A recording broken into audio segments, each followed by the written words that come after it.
OBC आंदोलनाला आशिष देशमुखांनी पाठिंबा दिलाय। नागपुरातील साखळी उपोषणात ते सहभागी होणार आहेत। निवडणुका आल्या की जरांगे आंदोलन करतात असं देशमुखांनी म्हटलंय।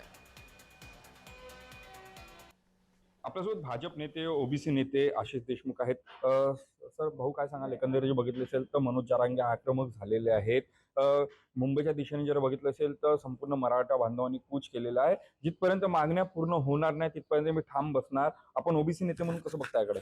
हे बघा, लोकशाहीमध्ये प्रत्येकाला आपलं म्हणणं मांडण्याचा अधिकार आहे आणि जरांगे पाटलांच्या आंदोलनासंदर्भामध्ये सुप्रीम कोर्टाने त्याचं बंधनं आणि निर्देश नक्कीच दिले आहे आणि ह्या लोकशाहीच्या आपल्या देशामध्ये कोर्टाचं अवमूल्यन होईल असं जरांगे पाटील करतील असं मला वाटत नाही। त्यांच्या मागणीला संदर्भामध्ये सरकारने पहिलेच 10% आरक्षण मराठा समाजाला दिलाय। 2-3 वर्षापासून मुला मुलींना मराठा समाजाच्या शासकीय नोकऱ्यांमध्ये असेल किंवा ऍडमिशन मध्ये त्याचा फायदा देखील होताना आपण सर्वजण पाहत आहे।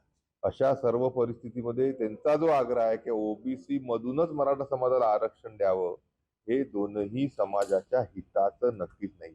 पहिलेच एवढा मोठा 350 जातींचा असलेला ओबीसी समाज, त्यांची असलेली मोठी राज्यातली लोकसंख्या, त्याच्यामध्ये जर मराठा समाजाचे 3-3.5-4 कोटी रुपये महाराष्ट्रातले ऍड झाले तर ते रिझर्वेशन डायल्यूट होईल।